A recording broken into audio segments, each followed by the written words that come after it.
चलिए ट्रेड के चौके में अमोल जी बताइए अपने पिक्स।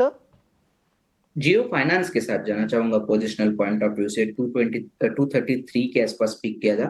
पोजिशनली टारगेट निकल के आ रहे 250 के, और स्टॉप लॉस उसका रहेगा 227 का। ओवरऑल भी अगर एक तो मार्केट में जब बाउंस बैक हुआ है, स्टॉक ने कंट्रीब्यूट भी किया है, उसके बाद अगर हम डेली चार्ट्स पे देखेंगे तो higher bottom formation consistently stock ने मेंटेन करके रखा। 3 दिन में अगर हम देखेंगे तो एक higher high higher low series intraday charts पे मेंटेन रखा है। पोजिशनल पॉइंट ऑफ व्यू से जरूर देखा जा सकता है। दूसरा, मैं एक्सिस बैंक के साथ जाना चाहूंगा। 1055 के आसपास मैंने पिक किया था। पोजिशनली टारगेट निकल के आ रहे 1100 तक के, और स्टॉप लॉस उसका रहेगा 1035 का। अगर हम देखेंगे ओवरऑल बैंक निफ्टी और प्राइवेट बैंक्स दोनों में एक प्रॉमिसिंग अप ट्रेंड आया। एक्सिस बैंक थोड़ा सा पीछे रहा है, इतना कंट्रीब्यूट किया नहीं है जितना आईसीआईसीआई बैंक ने किया था। बट अगर मैं पोजिशनल पॉइंट ऑफ व्यू से देखता हूँ तो हायर बॉटम फॉर्मेशन स्टॉक ने कंसिस्टेंटली मेंटेन रखा है। दूसरा, एक रेंज ब्रेकआउट फॉर्मेशन भी है, जो 1050 1040 का एक रेजिस्टेंस जोन बना हुआ था, उसको कहीं ना कहीं स्टॉक ने सक्सेसफुली क्लियर किया है। मुझे लगता है बुलिश मोमेंटम और बढ़ेगा अगर ये जो फॉर्मेशन कंटिन्यू रहा, तो आने वाले दिन में पोजिशनल पॉइंट ऑफ व्यू से एक्सिस बैंक में एक बुलिश मोमेंटम बढ़ते हुए हम देख सकते एक्सिस बैंक और जियो फाइनेंस दोनों बैंक्स और एनबीएफसी स्पेस से कंपनियां जो है वो यहाँ पे अमोल जी को पसंद आ रही है। टारगेट्स आप अपने सामने देख सकते हैं। अब चूंकि वरुण साफ तौर पर जब बाजार इस तरह के माइलस्टोन नजर आ रहा है तो कमाई के मौके भी बनने चाहिए।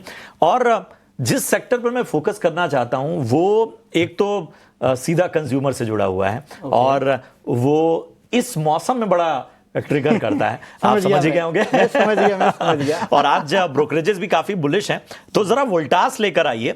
वोल्टास की अगर हम बात करें तो उस पर नुवामा और मोतीलाल ओसवाल दोनों ब्रोकरेजेस की बुलिश रिपोर्ट सामने आई है। अब मोतीलाल ओसवाल की जो रिपोर्ट है वो उन्होंने बाय की रेटिंग बरकरार रखी है और 1710 रुपए प्रति शेयर का लक्ष्य यहां पर दिया है। इसमें फैक्टर्स गिना है कि इंडस्ट्री की दूसरी कंपनियों की तुलना में बेहतर, यानी जो उनके पेयर्स हैं उनके तुलना में ज्यादा बेहतर इस वक्त वोल्टास नजर आ रहा है।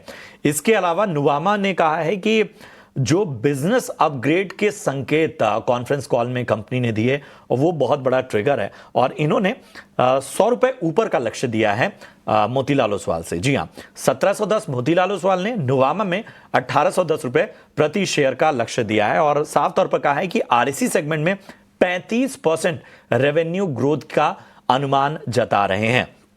तो वोल्टास पे तो राय दीजिए अमोल। दोनों ब्रोकरेजेस काफी बुलिश हैं और ये मौसम भी ऐसा है कि इस तरह के शेयरों पर जो नजरिया है वो काफी बेहतर हो जाता है। इसके अलावा इस सेगमेंट में जो बाकी प्लेयर्स हैं वहां पर भी अगर कमाई के मौके बन रहे हैं तो बताइए। हैं। वोल्टास में अगर हम देखते हैं तो पहले तो एक शार्प करेक्शन के बाद स्टॉक ने काफी पहले से ही जो बुलिश मोमेंटम पकड़ के रखा था। 1200 के आसपास एक बॉटम बना था और उसके बाद कंसिस्टेंट स्टॉक में एक higher bottom formation daily charts पे मेंटेन रखा है।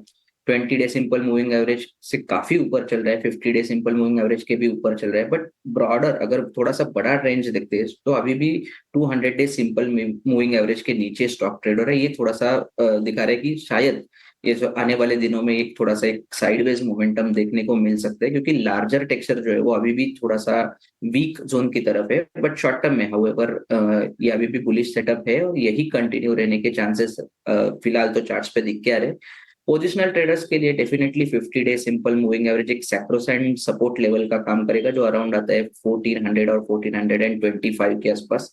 थोड़ा सा डीप है बट सेफ है अगर मैं पोजिशनल पॉइंट ऑफ व्यू से देखता हूँ। ऑन द हायर साइड ये अगर बुलिश सेटअप या बुलिश फॉर्मेशन जिसको बोल रहे हैं ये कंटिन्यू रहा तो स्टॉक कहीं ना कहीं 1550 और 1600 वहीं पे 200 डे सिंपल मूविंग एवरेज है, वहां तक जाने का कोशिश करेगा। बट थोड़ा सा रेंज बाउंड एक और दिन या एक 2-3 दिन का कंसोलिडेशन देखने को मिल सकता है।